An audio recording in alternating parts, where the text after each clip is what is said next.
just want to give a brief shout out to some of the folks that work on this project. I won't run through all their names here, but it is a multidisciplinary group of folks with expertise in computer science and public health and biostatistics, and a lot of graduate students. And so I just want to give a little credit there where credit's due. So the outline for this presentation will include 4 basic sections. I'm going to cover some characteristics of roads in rural areas, and then talk about vehicle types involved in agriculture and forestry, and then talk about crash and injury surveillance in our Southwest Ag region, and talk finally with a little bit about prevention of crashes and injuries and what's maybe on the horizon in the future. So first off, looking at characteristics of rural roadways. The fatal crash rate on rural roadways, regardless of whether or not it's an agricultural crash, is about twice the rate in rural areas as it is in urban roads. And although we have 50% of fatal crashes happening in rural areas, only about a third of vehicle miles traveled are happening on rural roadways. And this is more overall at the national level. So that's pretty considerable overrepresentation. So what makes our rural roadways more high risk? A lot of them, as you can see in this picture here, they're undivided. There's no real median here.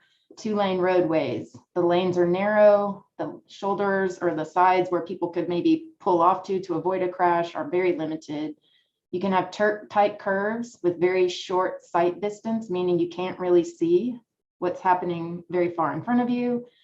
Multiple local jurisdictions may govern a rural roadway, and that has implications for response, emergency response, and also maintenance issues.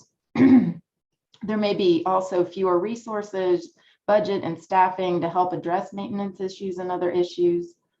There's a lot of physical hazards happening on rural roadways, including trees and other things on the roadside, and then of course animals that may be crossing the roadway unexpectedly.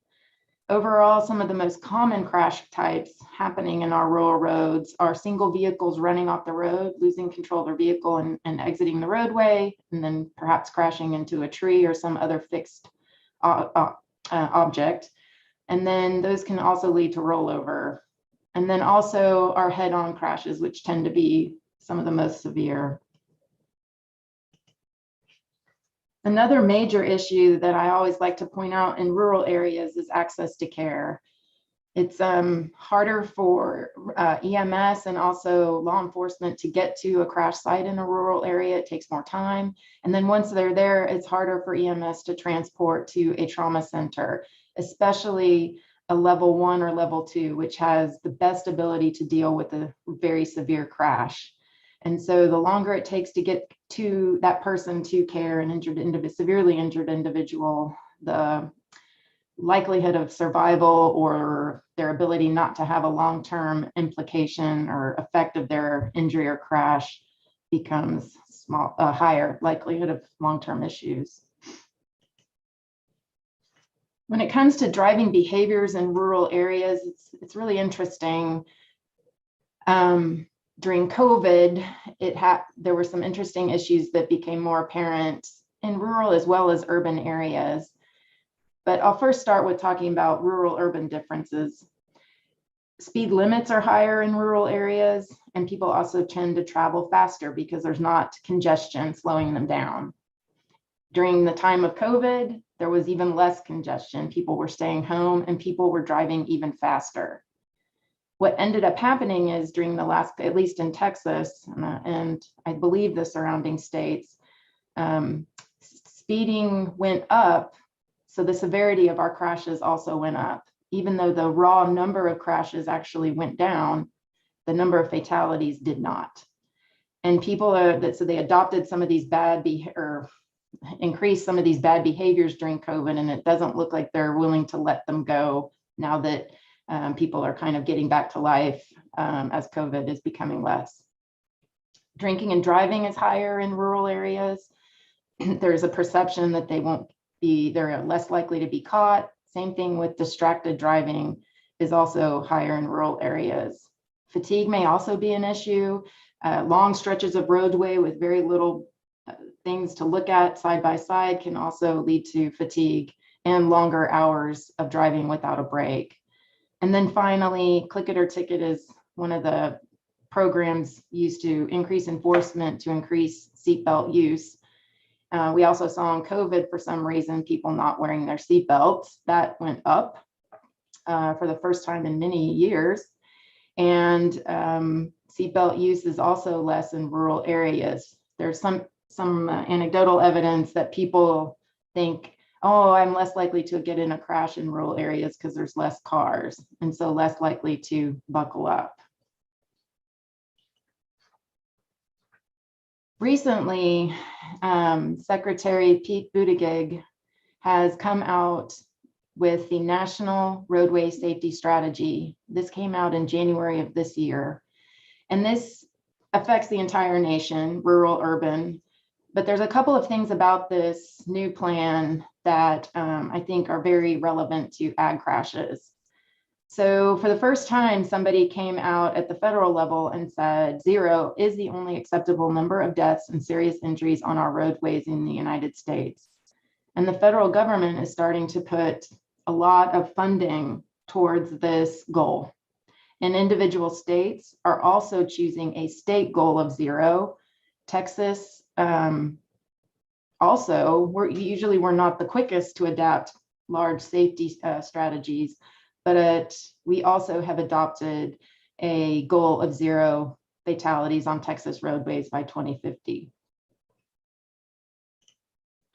So in support of this new national roadway safety strategy, we have in the traffic safety space approached what we call the safe system approach to these preventable events. And that means we're focusing safety efforts at ensuring safe road users, ensuring that our vehicles are safe, that we're traveling at safe speeds, that our roads are engineered to be safe, and that people are acting safely on them, and then improving post-crash care, which is having a nice front row center focus on post-crash care is really nice change to see, and I think will really improve outcomes. But why I'm mentioning all of this in this presentation is that equity is a big focus of the new National Roadway Safety Strategy. I have a public health background, so for many years we have talked about health disparities and issues related to vulnerable populations and access to healthcare. But I think for one of the first times we're starting to see some of this conversation enter into the traffic safety space and talking about this nexus between public health and transportation safety. So now I think we're going to see, and we are already seeing through some of the funding announcements, resources that are kind of targeting underserved and vulnerable populations. And for sure, many of our agricultural workers in rural areas fall into that category. So I'm hoping to see a focus on improving our rural roadways to a level that we haven't seen before in the United States, including our agricultural and logging workers.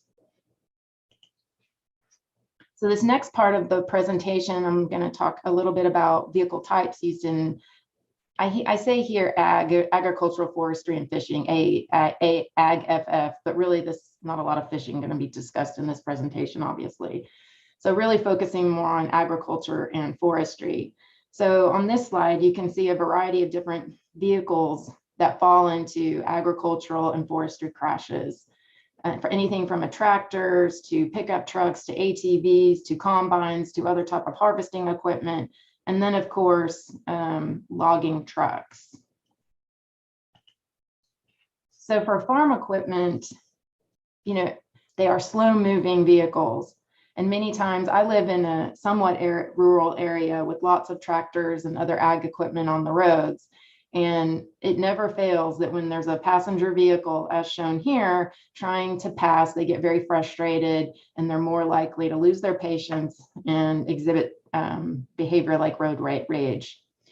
Farm vehicles tend to be many times oversized, and some rural roadways are not really designed to accommodate their size, even if there's a shoulder. It's really hard for other vehicles to judge the speed of a slow moving vehicle, especially if it's at dusk or nighttime or early morning hours. It takes more time for those other vehicles to adjust their passing time before, especially if there's oncoming traffic. Those farm vehicles also may lack seat belts and rollover protection.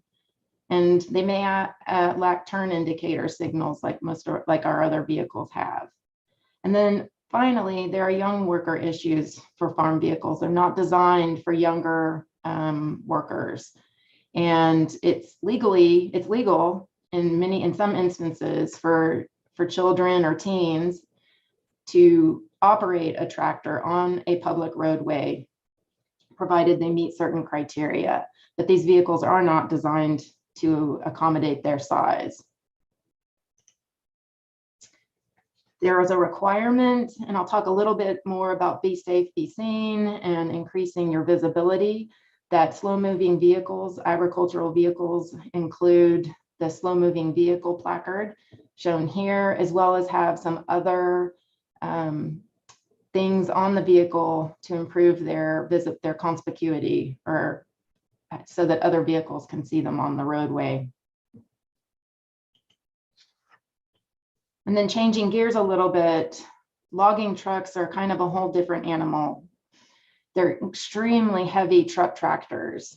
They tend to be, the fleet overall, much older than the average age of the truck fleet on American roadways. So they may have some maintenance issues and some other issues that may impact their crash viability. There's some barriers to totally securing the load. No two logs are the same size or same shape. And also the truck drivers may be facing barriers to accurately securing a load and getting the load to the sawmill quick enough. They may be paid on a number of trip or load basis. The workforce of logging truck drivers is aging, and there's not a lot of replacement. There's barriers for these drivers to obtain insurance. It's harder than other truck drivers. And many states, such as Louisiana, do allow special permitting for these trucks so that they can carry an even heavier load than normally allowed on the roadway. This has implications for the impact of those heavy loads on the surface of the road. It makes it so the road doesn't last as long, as well as it's harder. The heavier the truck, the harder it is to control, and the higher level of skill level of that truck driver that's required to operate it safely. So now I'm going to move into the third part of my presentation, where we're talking about the Southwest Ag Crash Project. This project is focused on crash and injury surveillance in our Southwest Center. So that's New Mexico, Texas, Oklahoma, Arkansas, and Louisiana. Many of the other ag centers in the United States also focus on this issue as well. So, and I'll mention a couple of those throughout this discussion. But if you're looking for resources, we have some, but also the other ag centers have resources as well. So when we're talking about agricultural and logging workers, in AgFF, the fatal injury rate is higher than the national average. It's about 23.1 versus 3.5 per 100 full-time equivalent workers. And transportation events are about half of these fatalities in adults, but also youth. So this is a problem. These crashes are costly in terms of fatalities, of course, loss of life, but also for non-fatal events, it can have a tremendous impact on families in the short and long term in terms of both monetary resources, but also quality of life and stress on the family. And one thing that we talk about is that these events, similar to what Pete Buttigieg said, these are preventable events. And so some folks that work in this space shy away from calling them accidents because the word accident kind of implies it's not preventable or couldn't be avoided. So we tend to talk about just crashes and injuries. When we talk about logging and agricultural workers, there's really limited data on non-fatal events, even when they're severe.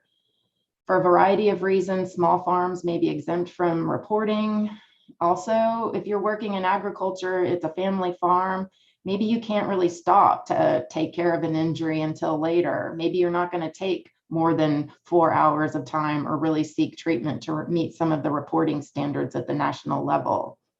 So we, in the last funding cycle, we established the Southwest Ag Crash Surveillance System to design to address some of these issues through the use of state crash records, kind of assessing how can we use crash records that are filled out by law enforcement officers to supplement our traditional injury surveillance systems that address ag and forestry workers.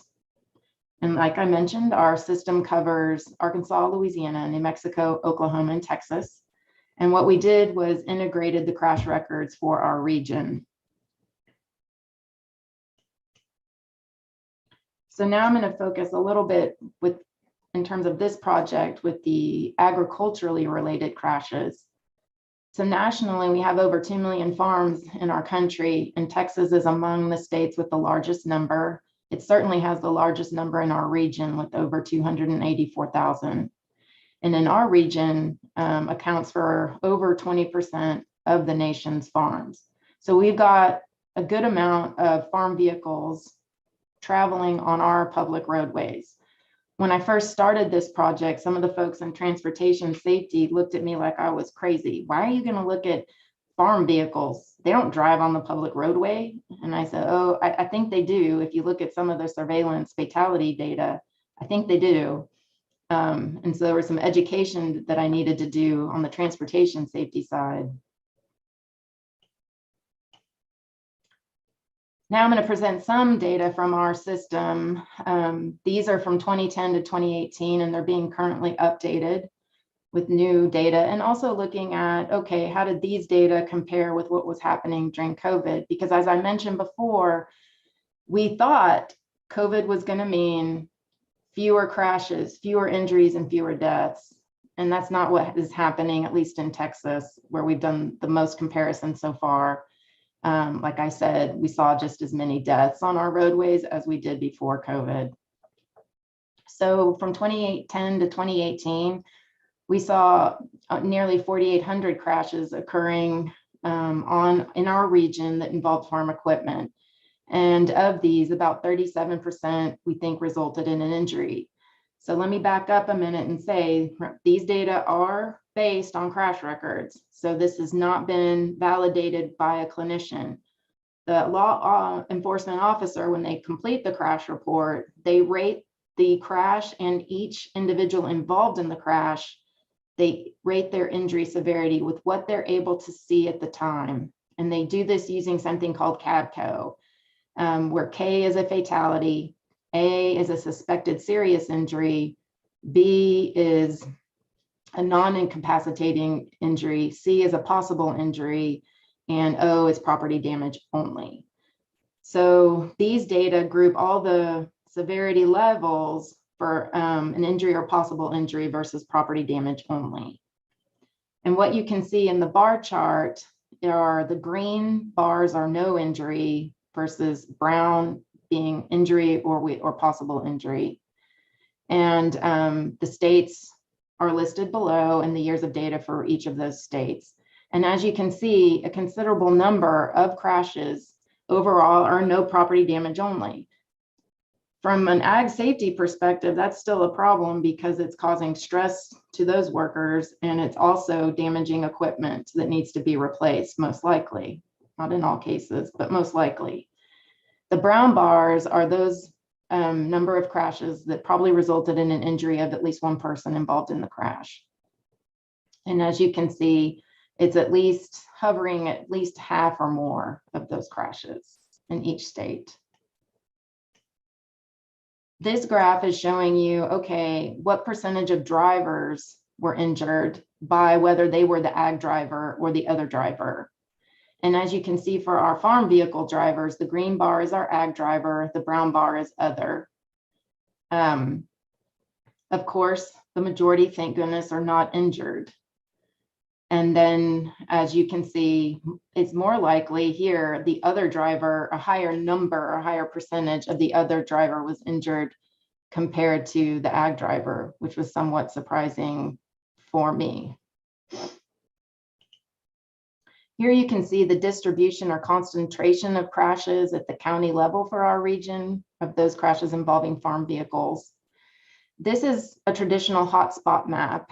In the transportation safety space, and I'll talk a little bit more about this in a moment, we consider this to be a reactive approach to safety, looking at what happened in the past and trying to figure out where to put in countermeasures or interventions to prevent crashes and injuries in the future.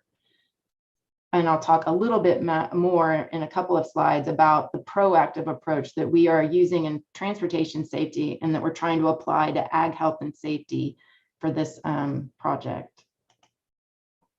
In terms of gender and age, and not surprising, the overall majority of ag drivers were male, over 92%. And in terms of age, 19% were 45 to 54. The next largest category were 17% were 55 to 64, followed by another 17% were a little younger at 25 to 34, and a very small proportion were under 16 years of age. So it's great that those young kids were not the majority, but we still have a healthy number of children that are involved in these crashes. In terms of factors describing these crashes, 15% were single vehicle versus 85%, which were multi-vehicle crashes. And of those multi-vehicle crashes, a healthy proportion are rear end. Of the multi-vehicle crashes, about a third are intersection related. Speed was a factor in 34% of injury crashes versus only 23% of non-injury crashes. This is not surprising. Speed definitely increases the severity of injuries and crashes. It's one of the top reasons for the difference between a crash being fatal versus not. And then 26% of farm equipment drivers involved in crashes were not wearing a seatbelt compared to 4% of other drivers. Again, it's not terribly surprising because some of these vehicles do not have seatbelts. Some of these farm drivers may have worn the seatbelt if there was one available. Looking at logging in this project, depending on what source you're looking at, the number of people involved in forestry and logging is a little bit different. But we know that at least 48,000 people in the US are employed in logging, with 12% located in our region. So we're not the most intensive forestry related region in the United States, but there is quite a bit of activity happening, especially in the Ark-La-Tex region, where our Louisiana, Arkansas, and Texas come together, and you'll see that in a minute. So similar graphs to what I showed you for farm crashes, we have between 2012 and 2018, we had over 2,100 crashes involving log trucks in our region, and a higher proportion we think resulted in at least one injury, or 43%. So this was higher than the farm vehicles. This might be related to the fact that these vehicles were probably traveling faster, and they're also much heavier than farm vehicles. So the graph here also shows us green is no injury, brown is injury. And again, it reflects a higher number or proportion of crashes are more severe, especially in Louisiana. And then the same graph that compares the severity of the log truck driver in this case being in green and the other driver in brown. Thank goodness the majority, the highest percent, are not injured, but we do see a healthy proportion of potential injured or potentially injured drivers. The log truck driver is probably less likely to be injured because the size of the truck and the cab is more protective than some passenger vehicles. So again, here shows the concentration of log truck crashes in our region. As I mentioned earlier, and you can clearly see here, the number kind of concentrates in that Ark-La-Tex region, with a little bit in the bottom corner of Oklahoma as well. That's the top graph. The highest concentration is shown in green, followed by brown, followed by white, and tan is the lowest. Then the map at the bottom is where we have layered the concentration of log truck crashes with where mills and logging activity occurs in our region. And not surprisingly, they seem to be correlated. And we're doing additional work in this area currently and updating data, years of data as well. Looking at age and gender as well, not surprisingly, the majority of log truck drivers are male. And so again, 92% of those involved in crashes are male. I actually expected this to be a little bit higher, and it was in Louisiana. It's more along the lines of 96 or 97%. The top age category also reflects the age distribution of log truck drivers. A quarter were 45 to 54, about 22%, also older with 55 to 64. And then the smallest proportion, 20%, 25 to 34 years of age. And as expected, we didn't have any children for obvious reasons in this category for log truck drivers. Some characteristics for these crashes, about half were intersection related. Of the crashes, about a third were single vehicle and 65% multi-vehicle. This is a little bit different distribution than what we see for farm vehicles. This is partially true because large trucks are more likely to lose control and of their truck on rural roads and run off-road by themselves. Once one of the tires leaves the edge of the road, it is much, much harder for a large truck to get back and recover from that type of situation than it is a passenger vehicle because of the weight and the physics of a large truck. Speed was a factor in 16% of injury crashes and 14% of non-injury crashes. 4% of logging truck drivers involved in the crash were not belted versus 3% of other drivers. I think the proportion of logging truck drivers not wearing a belt being lower than farm is because all logging trucks should have seatbelts. It's still kind of a high proportion for truck drivers in general, 4%. And we're doing some current work now to try and understand what are the limitations of logging truck drivers not wearing their belt. The proportion goes way up when you look at a logging truck driver that was fatally injured in a crash. If you're interested in looking at fatalities in our region, we do have a fatality dashboard and a website for the project. The data is from the Fatality Analysis Reporting System. So this is a publicly available data set for the whole United States of crashes, and you can select the type of vehicle involved in the crash. Here we've got farm vehicles as well as logging trucks. There are some limitations to this data set versus using data directly from a state, but it is uniform. They do some things to standardize the variables in the data set across state. And also it's more verified in terms of a lot of factors involving the crash. They do a little bit extra work in looking at different data sources, and especially when it comes to impairment, whether or not somebody was using alcohol or drugs before the crash. And I'll give you the web address for this dashboard in a moment. We're trying to add non-fatal data, but those data are not all necessarily publicly available in every state. And so we're working to do that and needed to get through some permissions and stuff like that. And also integrating those, making sure the new data are integrated with respect to different data fields. Each state periodically will update their crash report, and it happens not on a regular or standard basis. There's also something called MUC, or the Model Minimum Uniform Crash Criteria, which is a federal list of guidelines for crash documents. And you're not necessarily required to follow that at the state level, although states are encouraged to make sure that their crash report aligns with what we call it MUC for short. That's also a little bit of a complication when you're trying to make a regional database for non-fatal crashes. And there's a user guide coming soon. It's not quite up there yet on the website. We also try and post fact sheets. These are being updated. Here's the web address here. Feel free also to contact me after the presentation if you'd like more information. Now we're also trying to revise our website and link to other ag centers or other agencies and entities that are posting information relevant to agricultural and logging crashes. So in the near future, hopefully, if you're looking for information, you can find more resources there as well, or links to other resources. Don't want to recreate the wheel when somebody's already done something really well.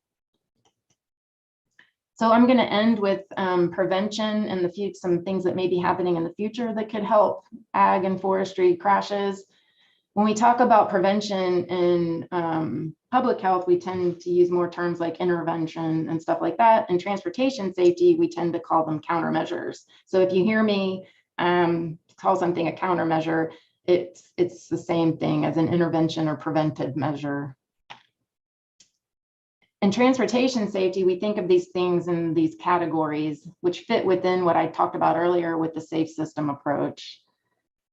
So for the Ag Crash Project for our region, we're trying to produce the fact sheets, the dashboards, information that can be used to develop education and outreach programs.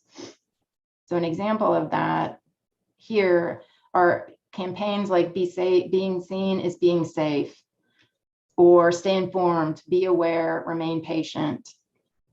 So getting some information out there to farmers and ag workers and logging truck drivers, but also those other roadway users. And I'll talk a little bit more about that in a minute. And here we are, sharing the road and sharing safety. So I'm part of the TTI's Center for Transportation Safety. Outside of the ag and forestry context, one of our big mantras is share the road and share safety. It's everybody's responsibility if you're using the public roadway to share the road and share safety. So for both drivers, you want to be seen and communicate. And North Dakota has produced a wonderful document here about hand signals, which is great. But then if farmers know those hand signals, if they don't have blinkers and stuff on the vehicle they're using, the problem is some of the other drivers may not know that. So we have a responsibility to educate all drivers in areas that are ag and logging or ag intensive on these types of things. We need to encourage seatbelt use and ROPS or rollover protection for tractors. In terms of ag drivers need to pay more attention to turning left. It's a particularly high risk maneuver if you're driving a farm vehicle.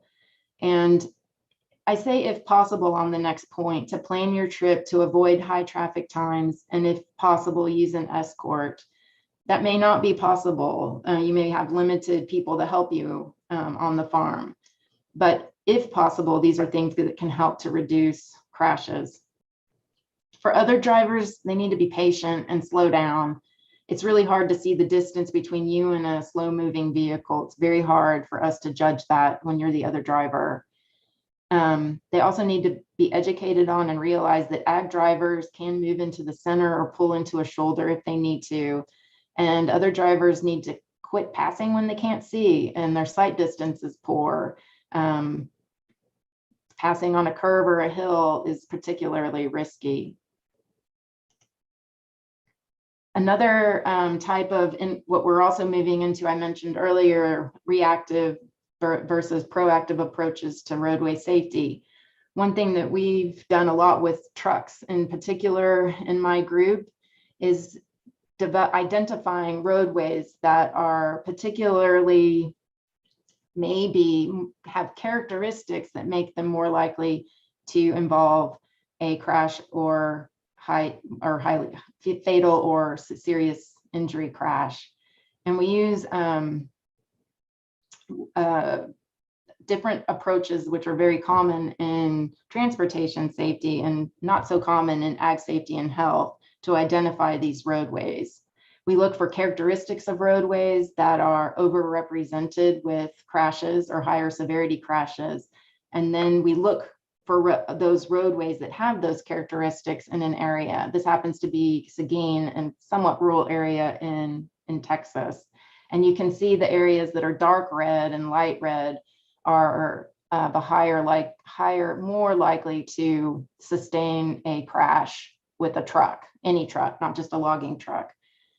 So we're right now modifying these methods to adapt them to see if we can use this type of methodology for farm and logging truck crashes. And this is very helpful for law enforcement, not to start policing ag and logging truck drivers, but to help with enforcement of the other drivers on the road that tend to be the ones with making the more risky maneuvers. And also helping fleet operators or logging truck operators, if it's not a lone truck driver or a small operation, which many are, they can plan routes differently as well. And this is called a systemic approach to safety. In terms of what may be coming in the future, there's a big push, particularly in urban areas, for connected vehicle infrastructure. Cell phones and new vehicles all have different types of sensors and geolocators on them that we are already using to look at in a de-identified, aggregated sense. In transportation safety, we use them to look at things like speeding and areas of the roadway network where people are going incredibly fast, and what can we do with engineering controls or law enforcement controls to slow them down. Some of these technologies may be adaptable to, not right now for certainly, but in the future, different types of sensors that can be put on ag vehicles and all vehicles to make them aware, maybe another driver aware that there's a slow moving vehicle in front of them. This certainly is not going to happen tomorrow, but it is what's being discussed in the transportation safety space, is how can we take benefit of connected vehicles and connected infrastructure to help particularly vulnerable drivers in areas like rural areas. And with that, I'm willing and eager to take any questions or review any other slides. Wonderful. Well, thank you for sharing. We do have a couple questions. We'll go through those orally. Feel free to send in any other questions you may have. If you haven't already submitted one, we'll continue to work through those as time allows. There was a question that came in for your suggestions around tips to give to people who may be encountering farm forestry equipment on the road. I know there's a lot out there for the ag driver themselves, but do you have any suggestions for resources for people who maybe aren't from rural areas, or just guidance for how to be safe? There is a list of tips. I think it was actually originally produced by the Ag Center in Iowa, and it's on the NSAD website. And I can maybe drop that in the chat. It's a little bulleted listing of things for other drivers. Personally, just from my experience working with the developing and implementing the strategic highway safety plan in Texas, I think we have a lot of work to do and a lot of benefit to be gained from educating and enforcing the other driver's behavior. And so I really appreciate this question and interest. And I can put that in the chat or give it to you, Stacy, the other. Yeah, that'd be fine. Advice listing. All right. The next question coming in, I've been told that farmers should pull over but not signal anyone around. If an accident were to occur, the farmer could then be liable. Is that true? What are your thoughts on how to navigate that scenario?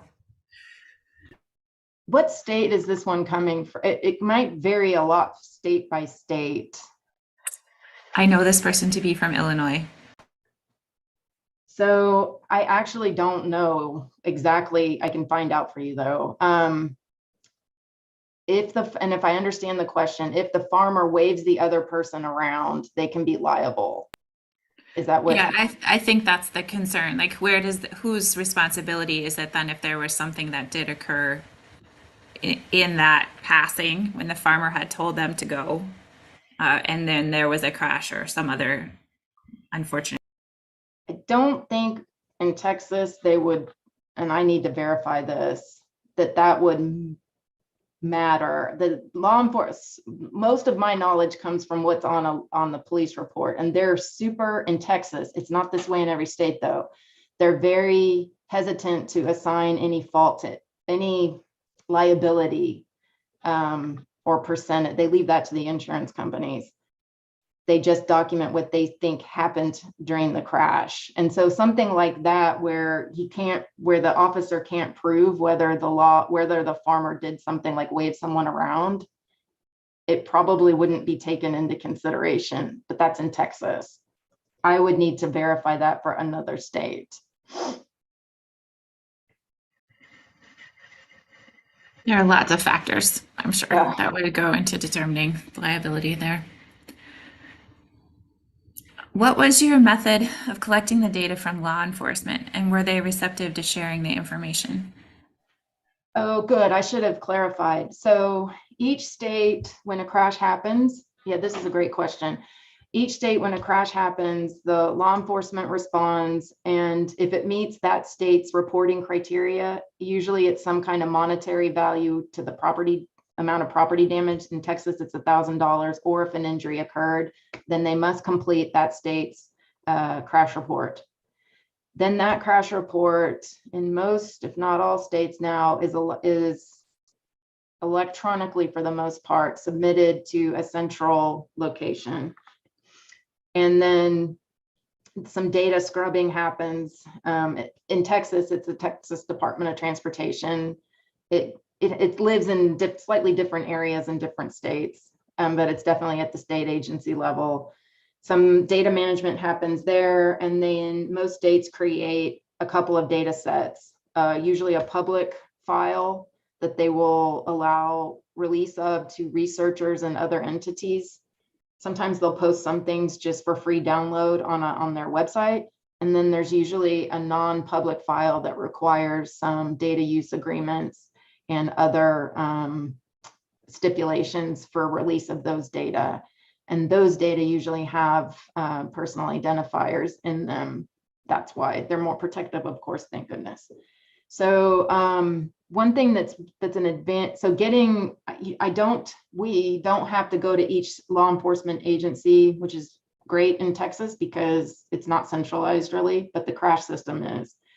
And it's, I think, that way in every state. So we don't have to get permission from them specifically. We do have to get permission from them. We're starting to look at citation records and stuff like that.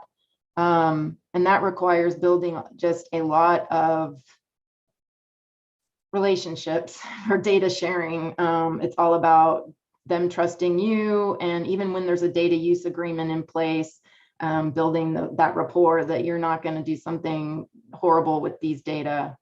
So in that sense, using crash records for injury surveillance, a plus of it is it's not health information. It's not considered protective health information. So you can get to the data faster and with fewer restrictions. The negative side of that is you're not getting a diagnosis from a clinician if there's an injury, and you may or may not have information on the type of injury it is or the body part affected. Some states do actively try and link crash records with trauma records so that you can get that information. But it is not something that every state in the United States does. And some states are really have been doing it for a while. They started doing it many years ago under a program called CODES with federal funding, and they've continued along those lines, and some states haven't.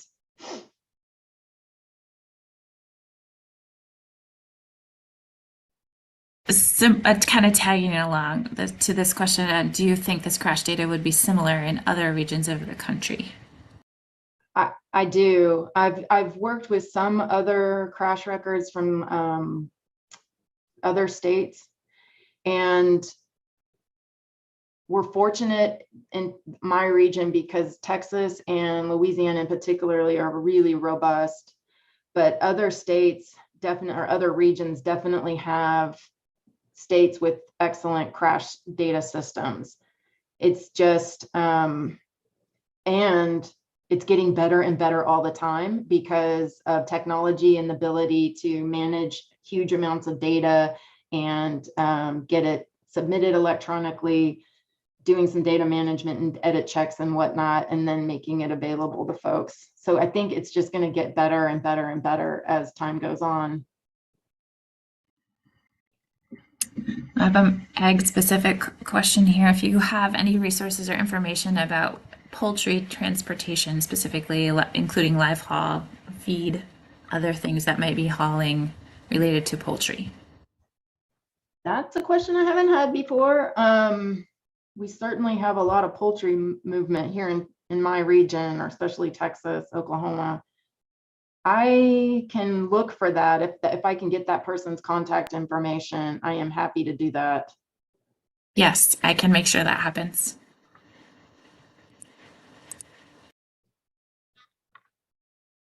And then there's a question about the data also, and that the information listed for Arkansas was from a different date than the other states.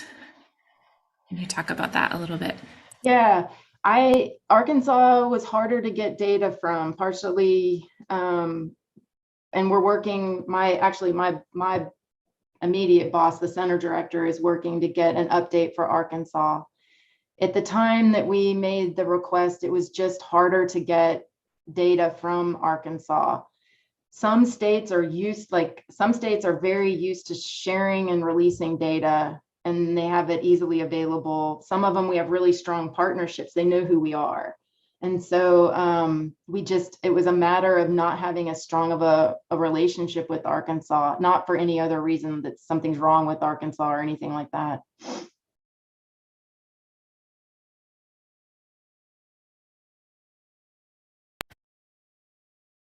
Another question here about ATVs.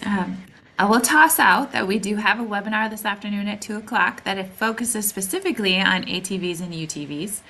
But Dr. Shipp, if there's anything you'd like to say about ATV safety or how they interact on roadways, and it's a complex scenario when it's work and play and all those things, but feel free to respond to that one if you'd like also.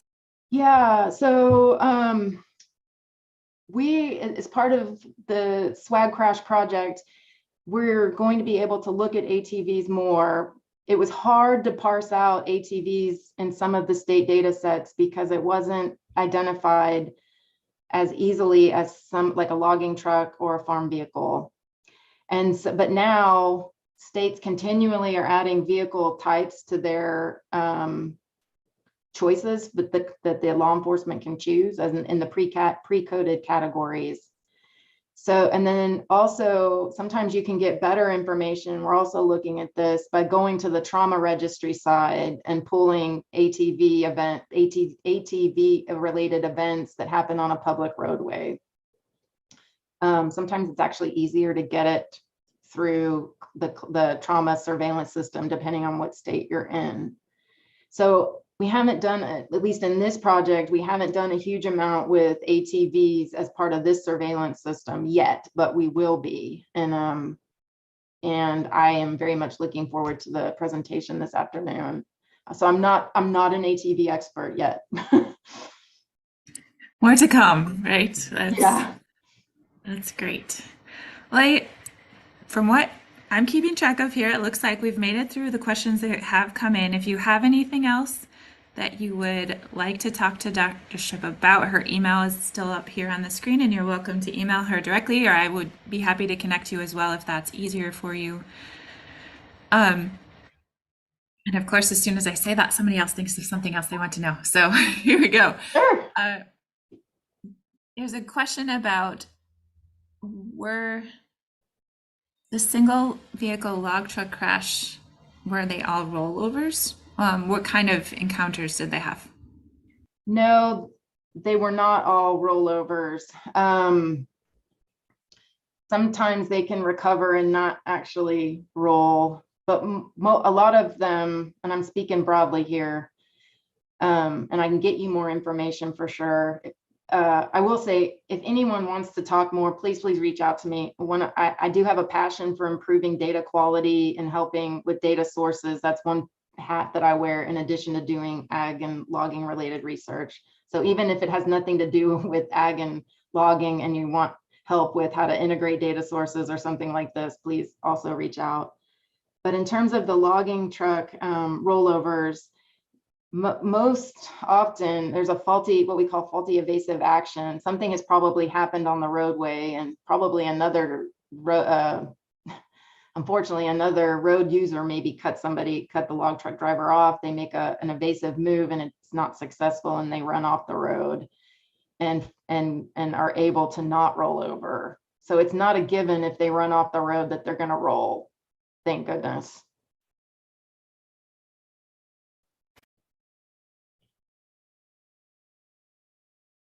All right, we are getting close to the end of our hour.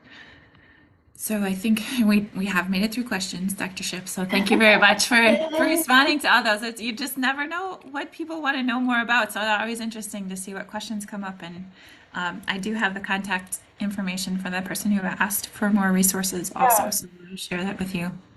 Absolutely. Thank you so much for this opportunity.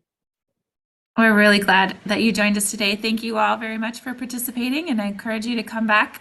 We'll be back at 2 o'clock today and at 12 and 2 Central Time all week long. Thanks for joining in, everyone. Enjoy the rest of your day. Bye.